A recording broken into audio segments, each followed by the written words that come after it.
Shalom à tous, nous sommes à Parashat Shmini. Et bien, dans cette paracha, nous avons deux sujets essentiels. Le premier sujet, c'est l'inauguration du Mishkan avec l'événement tragique de la mort des enfants de Aaron qui ont introduit un feu qui n'avait pas été ordonné par la Providence. Et notre deuxième sujet, c'est tout simplement l'ilchot kashrut, les lois de la kashrut.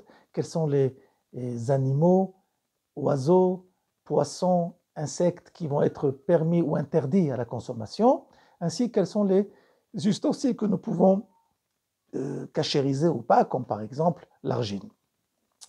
En tout cas, au niveau de la nutrition, il est important de connaître les propos du Rambam, de savoir que la nutrition peut dévoiler trois identités différentes de trois consommateurs différents.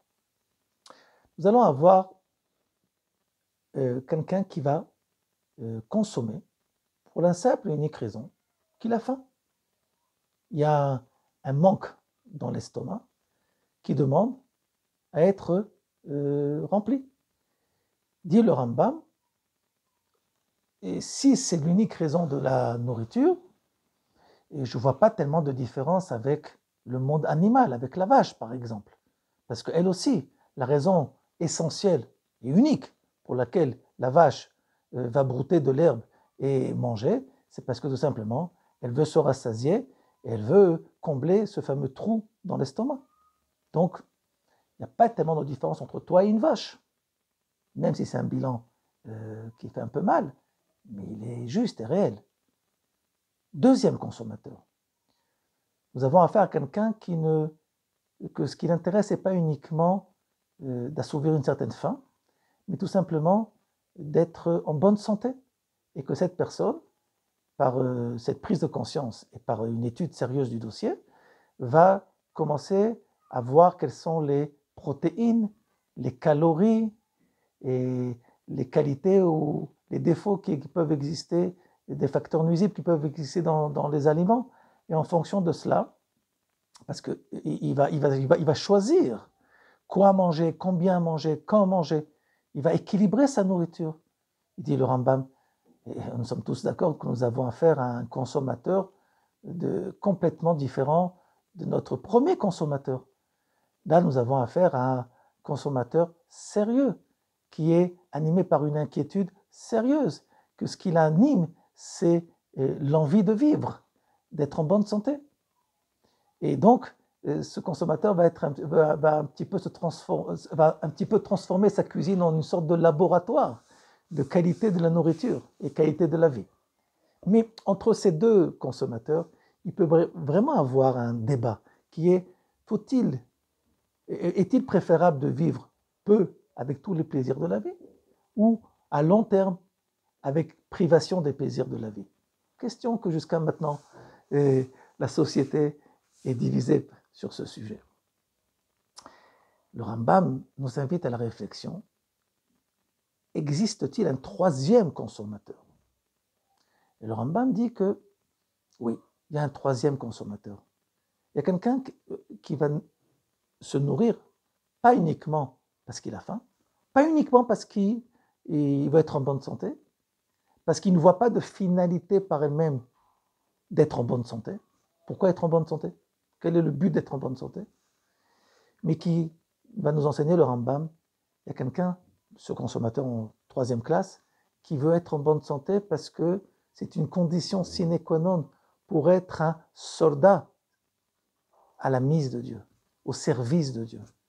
Parce que les gens qui sont malades, par leur état, ils ont des difficultés à suivre les impératifs, les mitzvot de Kadosh Baruch Hu. Il y a beaucoup de gens qui sont exemptés de certains mitzvot en fonction de leur état de santé. Et plus on est en bonne santé, et plus Baruch Hashem, Kadosh Baruch Hu, nous donne le mérite de pouvoir le servir. Donc, cette troisième catégorie de consommateurs comprend que pour pouvoir être un bon soldat dans l'armée de Dieu, il faut être en bonne santé, et donc il faut faire le choix de ce qu'on a à manger ou pas, combien à manger, et aussi comment manger. Le comment du manger, la façon de manger, fait partie de cette troisième catégorie. Cette troisième catégorie est appelée la Gdusha, qui est le but même de la création. La création a été créée, le monde a été créé, et l'homme a été mis sur terre pour vivre et faire progresser cette notion de Gdusha. Et donc, quand nous allons consommer notre nourriture, nos aliments, nous devons prendre conscience que c'est vrai que nous avons faim et nous mangeons. C'est vrai que nous voulons observer les facteurs, comment être en bonne santé. Tout ça, c'est vrai. Mais nous devons aussi prendre conscience que tout cela n'est qu'un moyen qu'Akadosh Baruch Hu nous a donné pour pouvoir dévoiler la Gdusha du Créateur en nous. En nous, c'est aussi dans le monde.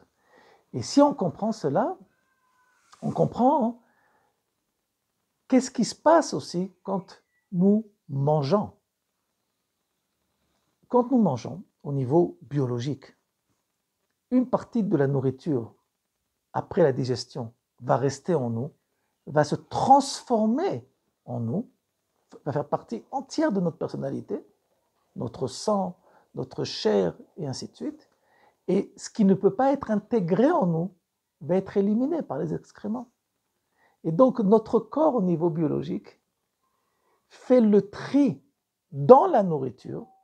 Qu'est-ce qui peut participer à cette gdusha et qu'est-ce qui ne peut pas y participer. Mais le libre choix de ce que notre corps va lui éliminer ou pas, ce libre choix de qu'est-ce qu'on va introduire en nous, il provient de nous. Donc, il y a deux étapes. Première étape du tri qui passe, première étape de ce fameux tri, elle se déroule par l'homme. Quoi introduire en nous et quoi ne pas introduire, c'est les lois de la kashrut. Et après, il va y avoir une deuxième étape au niveau du corps. Qu'est-ce qui peut suivre la dynamique divine de la Gdusha et qu'est-ce qui va être éliminé à cela. Donc, il faut comprendre ici que les Hilchot Kashrut ne viennent pas exprimer une privation, mais au contraire, ils viennent nous exprimer une invitation, un impératif divin à être participant à part entière de la Gdusha dans le monde. Et par cela, nous faisons avancer cette fameuse Gdusha que Dieu a introduit comme facteur principal dans la création du monde. Shabbat, shalom à tous.